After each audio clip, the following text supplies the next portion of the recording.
来週どこ行く？ホリデー前のフィールド選び全フィールド解説。ジャスパルと申します。デカ盛り料理ウィークお疲れ様です。料理エナジー 1.25 倍に弱体化してしまったデカ盛りでしたけれども、皆さんそれぞれの目標は達成できそうでしょうか？私はミカルゲがゲットできずに終わりそうです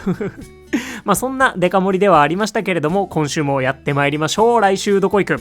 今回はホリデー前のフィールド選びについての全フィールド解説をしてみようと思います。今本当にホリデーやニューイヤーに向けて非常に多様な選択肢が選べるタイミングだと思うんですよね。なので今どこのフィールドでどんなことができそうか、したいのか、ホリデー前っていうタイミングで改めてチェックしていきたいなと思います。今回デカ盛りを EX で過ごしてたりもしたんですけれども、そこで思ったことなどもあるので、皆さんのフィールド選びの参考になれば幸いです。それでは参ります。ってことで、ホリデー前の特に何もない週の全フィールド解説やっていきましょう。イベント以外で全フィールド解説するのは多分初めてですね。で、まず最初に全フィールドにおけるちょっとした前提的なお話をしておこうと思います。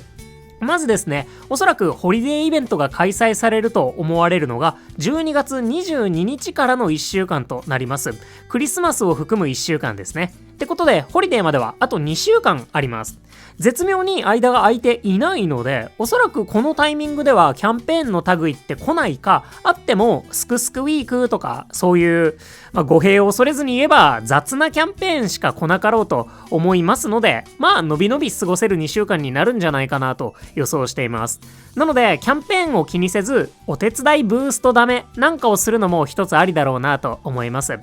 例年ね、ホリデーは氷タイプの木の実は確定なので、木の実ガチャに怯えずにお手ぶダメしていけそうですね。ライコーたちだったり、氷タイプが育っている方で、ホリデーでエナジーを稼ぎたいよっていう理由のある方はちょっと検討してみるのも面白いかもしれません。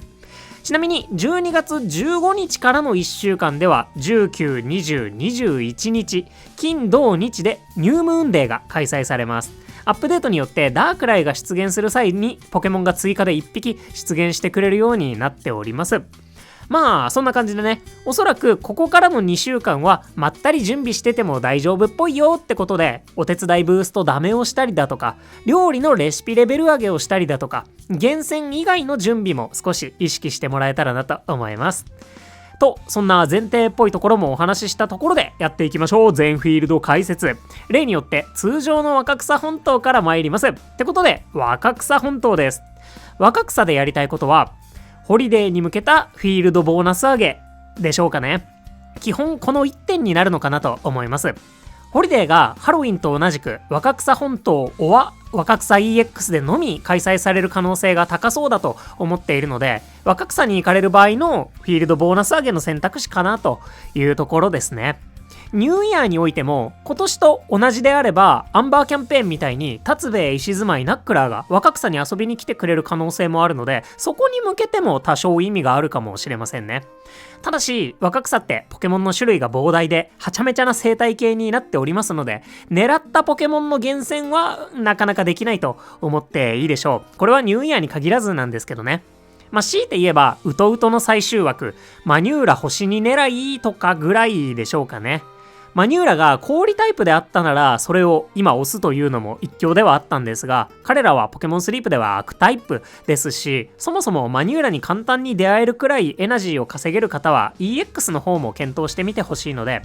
初心者でまだあんまりエナジーが稼げないんだけどホリデーを楽しみたいっていう方の選択肢の一つになるのかなと思います。で、初心者の方だったとしても、例えば氷タイプの玉ざらしを探すみたいな方向性のエナジー稼ぎのアプローチもあるので、ホリデーまでに厳選を終えられる自信のある方はまた別のフィールドも候補になるかと思います。ってことで、ホリデーに向けたフィールドボーナス上げの堅実な選択肢として一考の余地がある若草本島でした。お次、シアンの砂浜。シアンでやりたいことはカモネギ厳選、玉ざらし厳選、基本この2つかなと思います。まずカモネギ厳選、なんとですね、アップデートバージョン 3.1.0 ミカルゲが登場してもなお宝縁御三家が最終枠に入ってないみたいなんですよね。これがいつまで続くのかっていうのは本当に謎なんですが、とにかくデカ盛り時点でもまだ宝円御三家の最終枠入りが確認されていないっぽいので、シアンぐっすりでエナジーががっつり稼げる方にとってはカモネギ厳選のチャンスが残されていそうです。最終枠についてはね、こちらの動画をご覧ください。言うてね、カモネギの星3ネガオって1億5000万眠気パワーくらい必要みたいなので、最低でも2億5000万とか3億眠気パワーくらい出せないとなかなか狙っては出会えないかなと思いますし、その上でぐっすりタイプを引く必要もあるので、実際に狙える方っていうのは相当限られるかとは思うんですが、いつできなくなってもおかしくないので、ネギガチ勢の方はご検討ください。で、もう一つの選択肢は玉ざらし厳選になるかと思います。こちらはどちらかというと初心者の方に向けた選択肢となりますね。ホリデーで活躍できる玉ざらしを探しに行くフィールドとしてシアンなかなか魅力的です。玉ざらしが出現するぐっすりタイプにはゼニガメ、ワニノコ、ウパー、ミズゴロウ、マネネ、ピンプク、クワッス、そしてカモネギといった初心者にも非常におすすめできる優秀なポケモンたちが数多く生息しておりまして、仮に玉ざらしが出現せずとも狙えるポケモンには事欠かないフィールドかと思います。シアンぐっすりは本当にリリース当初から俺たちのシアンぐっすりって感じがしますね。嘘嘘ブラザーズもまたご愛嬌といったところでしょう。ただ当然と言うべきか、ぐっすりが出せないことには彼らに出会うことができませんので、今ぐっすりの波が来ているぜっていう方は検討してみてください。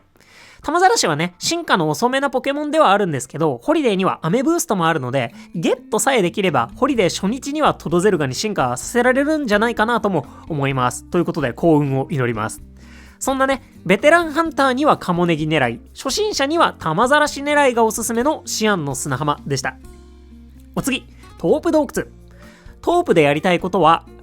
ナックラー厳選くらいでしょうかね。一応ね、カモネギと同じでトープぐっすりでクチートを探したいなら今だけかもしれません。ホリデーに向けてとなるとトープってそんなに選ぶ理由のあるフィールドではないのかなと思いましたね。私はあんまり思い浮かばなかったので、トープへ行かれる方でホリデーに向けて狙いがあればぜひコメントで教えていただけたらなと思います。一方、ニューイヤーに向けて行っておくっていうのはありなんじゃないかと思ってます。おそらくね、ニューイヤーの2週目ではアチャモ、ミズゴロウ、そしてナックラーがピックアップされるものと思うので、これもまたナックラー狙いの選択肢って感じでしょうかね。ただニューイヤーでは進化後まで含めてピックアップされるかと思うので、ぐっすりはなかなか激戦区かもしれません。アンバーも同じくぐっすりは激戦区だと思うので、アンバー開放前の方でナックラーを探したい方には引き続き訪れる価値のあるフィールドと言えそうです。人によってはね、ホリデー前に闇ラミを探したいっていう方もいらっしゃるでしょうか。そんな感じで、ホリデーに向けてっていう意味ではあんまり理由の思いつかなかったトープ洞窟でした。お次、ウノハナ雪原。ウノハナでやりたいことは、氷タイプのポケモン厳選、ニューイヤーに向けたフィールドボーナス上げ、このあたりでしょうか。シアンの玉ざらしと同じで、ホリデー前に氷タイプのポケモンを探しに行くのが、今ウノハナに行く大きな目的になるかなと思います。シアンと違って、玉ざらしの進化系たちも出現するため、玉ざらしの飴を集めたい場合は、ウノハナに軍配が上がるでしょうし、アローラロコンや雪かぶりもいるので、より氷タイプに特化してポケモンを探すことも可能かと思います。こちらもね、ホリデーまでに厳選を終えられる自信のある方はぜひ検討してみてください。今、卵の需要も伸びているので、雪かぶりを飴ブーストするのも結構おすすめですね。もちろんピンプクでもデリバードでもいいです。で、もう一つのニューイヤーに向けてなんですが、今年のニューイヤーではホリデーが直近すぎたためか、パモさんたちのピックアップってなかったんですよね。なのでニューイヤーの1週目にアローラロコンとパモさんのピックアップが来るかもしれません。一応ね、今年登場したポケモンではないのでどうなるでしょうか。もし来る場合はパモさんたちに加えてワシボン、ピンプクとニューイヤー1周目のそれなりに有力なフィールドになるんじゃないかなと思います。特にパモさん、ピンプク、めちゃくちゃおすすめできる非常に強力なポケモンなので、ニューイヤーと氷タイプ両方で考えてみるっていうのも面白いのかなと思います。そんなウノハナ雪原でした。お次、ラピスラズリコハン。ラピスでやりたいことはミニ竜厳選、これになるかなと思います。言わずと知れたポケモンスリープ最強格の一体であり、アンバー渓谷の追加によってドラゴンタイプも活かせるようになっただけでなく、ついに最強レシピにもハーブ、コーン、オイルの全てが今再び使われるようになったというガチの環境最強ポケモンかと思います。もはやね、海流スリープ 3.1.0 といっても差し支えないんじゃないかなとすら思いますね。そして育成に必要な経験値が通常のポケモンの 1.5 倍かかるというね、ちょっと特殊なポケモンでもありますので、雨ブーストで一気に育てたいっていうそんな筆頭格でもあるのかなと思います。これがね、1年半前のラピス環境だったのであれば、飴もかなり溜まったかと思うんですけど、今は昔竹取の翁というものありけりということで、ホリデー前にゲットしておくっていう意味も大きいのかなと思います。ってことで、環境的にもタイミング的にも非常にゲットしたい海竜なんですが、シンプルにただただ強いので、いつでも狙ってもらいたい、そんなポケモンでもあるかなと思います。なんだかんだピックアップとか睡眠タイプのごちゃ混ぜがない方がミニ竜1点狙いをするのには有効なので、狙っている方からしたら嬉しい2週間になるんじゃないでしょうか。で、ミニ竜のいるラピスウトウトは他にも強力なポケモンが揃っているほか、ミカルゲも追加されたことで一応カボチャも狙えるようになりました。そしてウトウト以外でもラルトス、ヌイコグマなどいつでも狙いたい系のポケモンかなと思うので、すごいいいフィールドなんじゃないかと思います。またね、鳳炎御三家が最終枠入りしていないということで、ラピスウトウトの最強ネガオが未だに海竜の星3ネガオらしいので、図鑑埋め的にも雨集め的にもいいタイミングになるのかなと思いますね。そんななかなかおすすめできそうなラピスラズリコハンでした。お次、ゴールド急発電所。ゴールドでやりたいことはゴールド御三家の厳選でしょうかね。ゴールドもトープ同様、ホリデーのために何かをするっていう感じではあんまりないのかなと思いました。強いて言うと、海竜と同じ理由で、ここでしか飴が手に入らないアゴジムシ、コリンク、あとはココドラとかをホリデーの飴ブースト前にゲットするとかになるのかなって感じでしょうかね。一応今年ってミニアメブーストの頻度も高かったので、急ぎのようでない場合は無理やりアメブせずともいいんじゃないかなとは思ってます。海竜はね、進化がそもそもレベル41で、そこまでに他のポケモンをレベル50にするのに近い労力がかかるので、ミニ竜の方がよりおすすめという感じではありますね。そんなホリデー前に行く理由はあんまり思いつかなかったゴールド急発電所でした。お次、アンバー渓谷。アンバーでやりたいことはアンバー御三家の厳選、ニューイヤーに向けたフィールドボーナス上げになるでしょうかね。いわゆるアンバー御三家、タツベイ、石住まい、ナックラーはアメブーストしたいポケモンたちのこれまた筆頭格かと思います。アボカド集めのためにイワパレス、フライゴンのレベル60を目指したり、タツベイを一気に戦力にするために育てたりと相性がいいかなと思います。タツベイは海竜と同じく育成が大変なポケモンであり、また木の実のポケモンなのでレベルの高さが重要になります。いかにボーマンだといえどレベルが低ければそれでバタフリーやチルタリスに勝てるというわけでもないので、無課金目線ではね、いち早くボーマンダに進化させて一緒に寝て育てたいとか、料理パワーアップ S を活かしたいっていう場合はぜひこのタイミングでも狙ってみてください。またホリデーだけでなくニューイヤーでも行きたいフィールドの筆頭になるんじゃないかななんて思ってます。1周目はワシボン、パルデアウパー、ムンナ、ピンプク。2周目はアチャモ、水五郎、プラスル、マイナン、エレズン、ネイティ、バケッチャ、タツベイ、石住まい、ナックラー、ミカルゲ、キモリ以外ほぼ全員で、キャンペーン2周目は2025年の下半期に登場したポケモンが進化後も含めてほぼピックアップされるので、特定のポケモンを狙えるかはさておき、なかなかお祭りになりそうな気はしますね。問題があるとすると、ニューイヤーって今年同様であれば、リサーチした寝顔に応じてドリームコインっていうポケモンの落とし物的なやつをゲットできる仕組みになっておりまして、なるべくフィールドボーナスを上げてから挑みたいところなので、そこまで見据えてフィールドボーナスを上げておくっていうのもいいんじゃないかと思います。基本的にはね、引き続きアンバー御三家を狙いたいアンバー渓谷でした。さあ最後、若草 EX。EX でやりたいことは、ホリデーに向けたフィールドボーナス上げになるかと思います。ホリデーで EX に来て夢のかけらをがっつり稼ぐぞっていう場合は若草 EX も検討してみてください。で、夢のかけら以外にもホリデーで追加されるであろうまだ見ぬ新ポケモンのためにもフィールドボーナスを上げておくのが有効なんじゃないかと思ってます。というのもね、今週私自身がフィールドボーナス上げのためにデカ盛りで EX に来てるんですけど、ミカルゲになかなか出会えてないんですよね。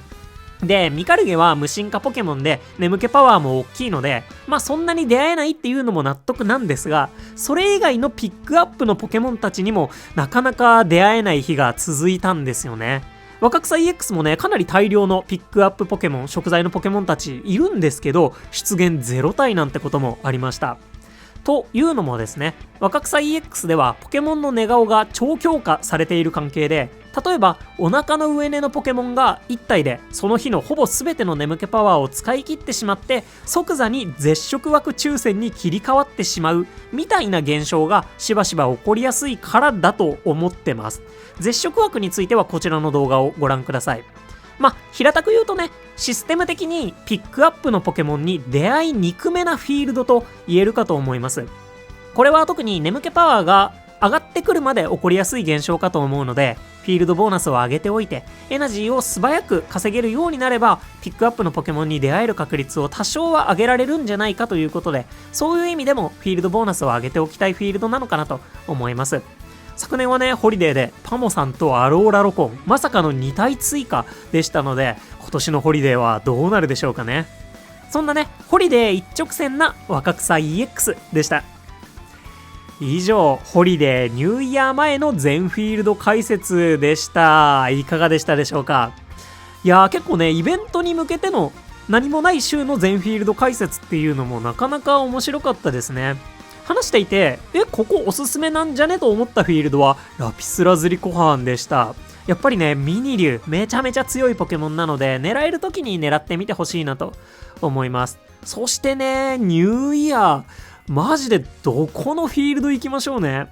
ナックラーだけを狙うんだったら意外とトープもありな気がしてきてます。めちゃくちゃ難しい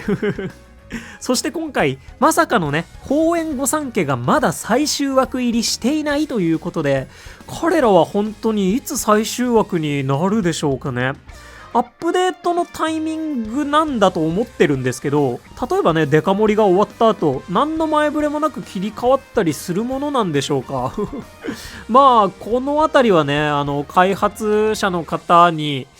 吐いてもらう以外に知りようがない要素でもあるかなと思うんですが、もし何かご存知の方いらっしゃったらぜひ教えていただけますと幸いです。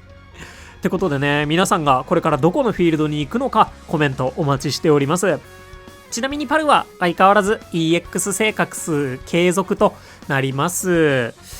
ホリデーが終わったらね、どこ行きましょうね。さすがにアンバーなのかな。サブアカがね、まだミニ流厳選が終わっていなくて、でもね、海流いなくてもね、